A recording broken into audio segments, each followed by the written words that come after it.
Halo teman-teman, ini adalah video YouTube channel saya yang membahas dan merangkum sebuah film. Video ini adalah video pertama saya yang akan merangkum sebuah film yang berjudul The Platform. The Platform adalah sebuah film yang menceritakan sebuah penjara yang memiliki 333 lantai, yang dimana penjara tersebut cukup aneh. Adanya lubang di tengah sel. Lalu adanya mimbar yang melewati sel setiap hari 1 kali 24 jam untuk memberikan makanan di setiap lantainya dari lantai 0 hingga lantai 333. Untuk lebih jelasnya, kalian bisa lihat rangkuman film setelah ini. Dari karakter, pemain tidak begitu banyak. Pemeran utamanya adalah Goreng, seseorang yang dimana sengaja masuk penjara untuk mendapatkan predikat tertentu. Lalu ada karakter Trimagasi, Imogiri, Baharat, Miharu, dan anak kecil yang tidak diketahui apakah anak Miharu atau bukan. Untuk rating, film ini mendapatkan nilai 7/10 dari web IMDb dan mendapatkan 71% per 100% dari netizen web Rotten Tomatoes dan nilai 79% per 100% dari pihak profesional yang sudah tervalidasi oleh web Rotten Tomatoes per tanggal 13 Oktober 2020. Video ini mengandung spoiler, tidak disarankan untuk teman-teman yang belum menonton film. Tetapi jika teman-teman ingin menghemat waktu dan ingin langsung tahu apa isi dari film ini, bisa melihat rangkuman film setelah berikut ini. Selamat menikmati rangkuman film teman-teman.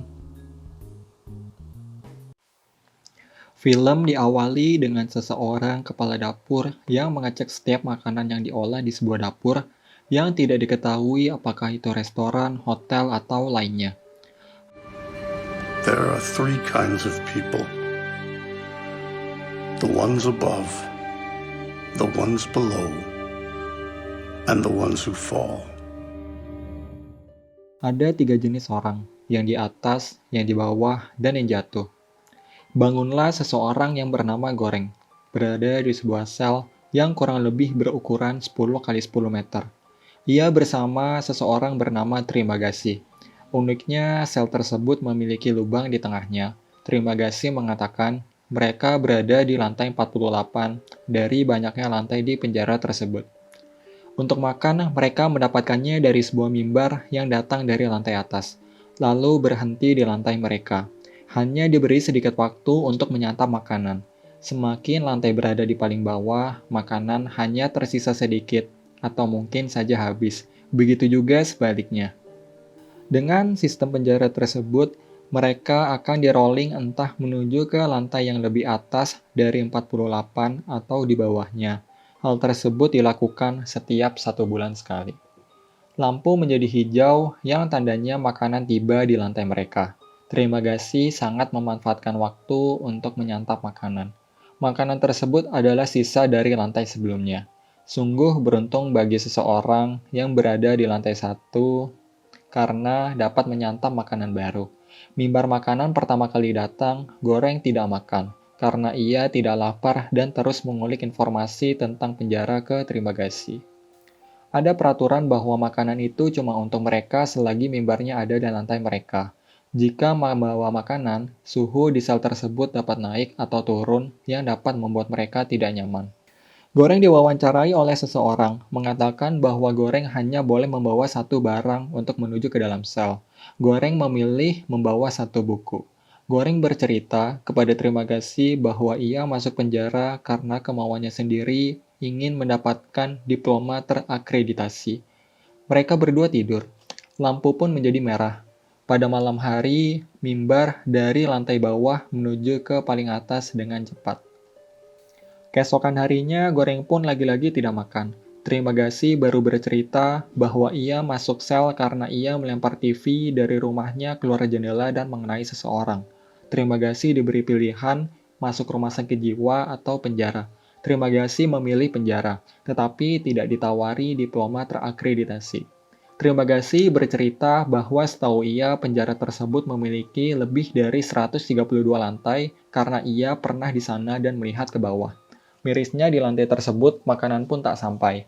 Akan mati jika seseorang mendapatkan tempat 2 kali dalam 2 bulan di tempat paling bawah. Goreng berpikir untuk memberi informasi ke lantai atas dan bawah untuk menghemat makanan agar semua mendapatkan makanan, tetapi tidak berhasil. Trimagasi baru bercerita bahwa dia membawa pisau. Samurai Plus. Keesokan harinya, Trimagasi makan dengan lahap dan hari ketiga, Goreng mulai mencoba makan. Ada seseorang jatuh dari lantai atas mereka. Trimagasi bercerita ia pernah di lantai 72, lalu ke 26, 78, 43, 11, 79, 32, 8, 132, dan sekarang 48. Lalu mimbar datang. Anehnya ada seseorang wanita terluka duduk terdiam bernama Miharu. Dia turun setiap bulan untuk mencari putranya.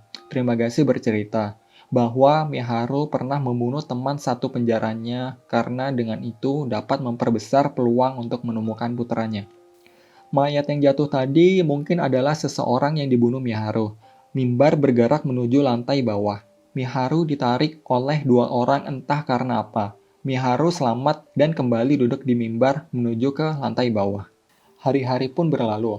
Mereka membersihkan diri, makan, tidur, mencuci baju, dan saling bercerita. Suatu malam pun tiba dengan bau gas yang bertanda mereka akan bangun di sel yang berbeda. Trimagasi menyukai sikap Goreng karena baik hati.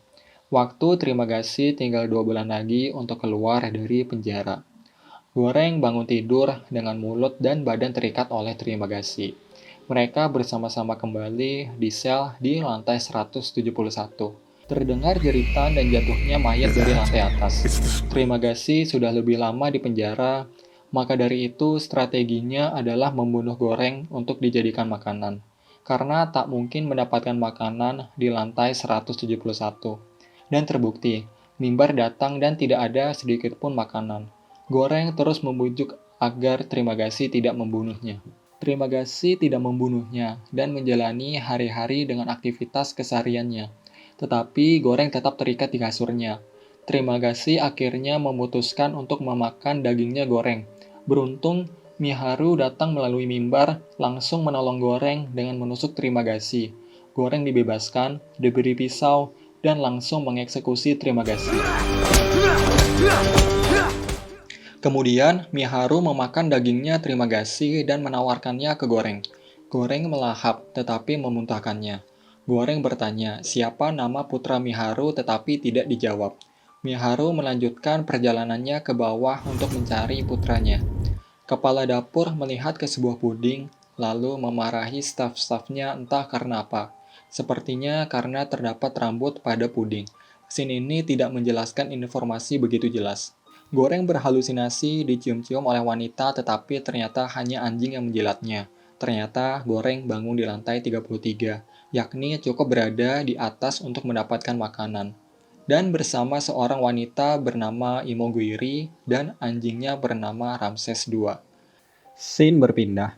Goreng diwawancarai oleh seseorang wanita tentang pantangan atau alergi makanan dan makanan favoritnya. Tetapi Goreng tidak menjawab. Pertanyaan tersebut bertujuan untuk menambahkan makanan pada menu. Ternyata wanita yang mewawancarainya tadi adalah teman satu selnya, Imoguiri. Penjara suka disebut Pusat Manajemen Mandiri Vertikal atau PMMV oleh pihak penjara. Dan terkuak, penjara memiliki 200 lantai kata Imoguiri. Jika seseorang makan dengan porsinya, makanan akan sampai ke lantai yang paling bawah tutur kata Imoguiri. Mimbar makanan tiba. Mereka berdua mulai makan. Imoguiri mengatakan bahwa tidak ada seseorang yang berumur di bawah 16 tahun di penjara. Pengelola sangat teliti. Imoguiri mengatakan ke lantai bawah agar menjatah makanannya agar orang-orang yang di bawahnya mendapatkan makanan. Tapi orang tersebut menghiraukannya. Imoguiri sudah bekerja selama 25 tahun dan mendapatkan hak spesial, bisa memilih teman satu selnya. Tidak dijelaskan mengapa Imoguiri masuk ke dalam sel. Hari-hari berikutnya, Imoguiri terus mengingatkan ke orang di bawah tetapi terus saja dihiraukan. Terus diulang hari-hari esoknya hingga 15 hari. Goreng pun kesal dan menggertak mereka. Jika tidak menjatah makanannya, Goreng akan mengencingi makanan agar tidak bisa dimakan. Mereka pun terdiam yang menandakan setuju. Lalu mimbar makanan datang dengan membawa Miharu terlihat sangat lemas. Ketika mimbar makanan lanjut menuju ke bawah, Suhu menjadi dingin entah karena apa. Ternyata Ramses II, yaitu anjing, tersebut membawa makanan. Malam pun tiba. Miharu membunuh anjing tersebut entah karena apa. Esoknya, Miharu melanjutkan perjalanan ke bawah. Imogiri bercerita bahwa ia yang memilih Miharu masuk penjara karena sendirian, tak punya orang tua dan anak. Makanan favoritnya adalah bibimbap. Memilih ukulele untuk dibawa, Imogiri mengatakan Miharu mencari anak palsu selama ini. Di dapur, masakan keong diolah dengan sangat lezat. Lalu pada lantai 0, yaitu paling atas, makanan pun sangat lengkap, penuh pada mimbar dan siap disalurkan menuju ke lantai bawah. Semua orang memakan makanan, tetapi uniknya keong tersebut tidak dimakan, entah karena apa. Esoknya, Goreng berada di lantai 202. Ia berhalusinasi dalam pikirannya, Imogiri terus menyuruhnya untuk memakan diri Imogiri. Mulai stres, Goreng memakan lembaran pada bukunya dan terus menghitung hari demi hari dengan menggores dinding sel. Di kemudian waktu, sel berganti. Goreng bangun bersama seseorang bernama Baharat dan berada di lantai 6. Baharat sangat senang karena lantai 6 sangat dekat dengan lantai 0 dan ingin melarikan diri. Memujuk dan meminta agar lantai di atasnya membantu. Seseorang yang di atasnya menyetujuinya dan Baharat melemparkan tali. Tetapi ia dipermainkan dan gagal untuk meloloskan diri. Goreng memiliki strategi, mengajak Baharat untuk turun dan membagikan makanan secara merata. Dengan penghuni lantai 50 pertama berpuasa sehari dan memberikan makanan di bawah lantai 50 dengan adil. Goreng pernah berada di lantai 202 dan menganalisis bahwa penjara memiliki kurang lebih 250 lantai berdasarkan suara dari mimbar. Hal tersebut berbeda dari yang dikatakan oleh Imogiri. Baharat menyetujuinya dan memulai rencana tersebut. Strategi tersebut dilakukan secara terus-menerus. You! Get in the fucking corner! And you there! Hey! Stay in that corner! Stay back! Stay where you are! Or drop that right now! Or I swear I'll kill you both! I said stay back! Over there now! You! Back in that corner!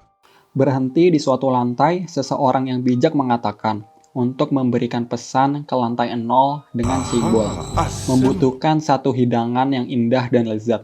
Hidangan tersebut harus kembali ke lantai 0 secara utuh. Terpilihlah sebuah puding, yaitu panna cotta. Perkiraan yang saya tangkap adalah karena panna cotta terlihat lezat dan indah, memiliki filosofis untuk mengajak perdamaian.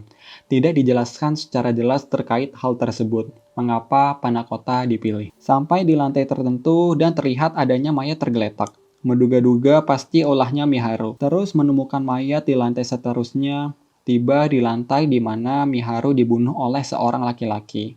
Goreng merespon dengan loncat dari mimbar dan langsung menyerang laki-laki tersebut. Terjadi perselisihan antara mereka berempat, 2 versus 2, dan dimenangkan oleh Goreng dan Baharat. Goreng sedih melihat Miharu mati, tetapi mereka berdua tetap harus melanjutkan perjalanannya ke bawah untuk misinya. Perjalanan terus dilakukan, dengan membagikan makanan dengan adil, hingga lebih dari 250 lantai yang dimana tidak sesuai dengan dugaan sebelumnya. Terus melindungi panna cotta agar tidak dimakan dan tetap terjaga. Lalu, mimbar terus berjalan dan tak berhenti di setiap lantainya. Tandanya karena orang-orang sudah mati. Hingga tiba di lantai 333 dan berhenti. Jika berhenti, tandanya terdapat seseorang di lantai tersebut. Ternyata ada anak perempuan yang mengumpat di bawah tempat tidur. Goreng dan Baharat menjumpai anak kecil itu. Tetapi sialnya, mimbar menuju ke lantai bawah. Lalu anak kecil itu terus melihati panna cotta dan akhirnya memakan. Misi mereka gagal. Hari esoknya, Goreng berhalusinasi dan berpikir bahwa akan menjadikan anak kecil tersebut menjadi pesan menggantikan panna cotta. Akhirnya, Goreng membawa anak kecil tersebut menuju mimbar dan menuju lantai bawah. Baharat tetap di lantai 333. Sampai di bawah terlihat gelap sekali dan hanya sedikit cahaya dari atas. Mimbar pun berhenti. Goreng diajak ngobrol dengan pikiran ilusinya, yaitu dengan terima kasih. Dihantui olehnya karena misinya gagal membawa panna cotta, dan seharusnya pesan yaitu anak kecil tersebut tidak memerlukan pembawanya. Akhirnya, Goreng turun dari mimbar dan berjalan. Mimbar kembali menuju ke lantai paling atas dengan kecepatan sangat tinggi. Anak kecil itu tertidur di mimbar dan film pun selesai. Film ini sangat menggantung dan tidak memberikan hasil yang jelas. Dikutip dari berbagai sumber, film dari Spanyol ini ingin menyinggung soal kapitalisme di mana seseorang yang kaya akan terus tetap kaya dan sebaliknya. Mengajarkan untuk bekerja sama antara satu sama lainnya dan bertindak tegas untuk orang yang tidak mau diajak kerja sama untuk solidaritas. Untuk akhir film memang sangat ambigu. Gelder selaku sutradara memang sengaja membuat akhir dari film ini sangat simbolis dan bersifat open ending. Sebagian besar simbol-simbol yang muncul dari awal hingga akhir film dapat dipakai untuk petunjuk untuk mengartikan ending film di platform. Terima kasih sudah menonton video ini. Mohon maaf jika ada salah atau sebagainya. Teman-teman bisa subscribe, like, unlike, share, dan bisa klik tombol lonceng agar mendapatkan informasi update tentang channel ini. Teman-teman bisa memberikan kritik, saran, komentar, berargumen tentang film ini, dan lainnya di kolom komentar. Sampai jumpa di video berikutnya.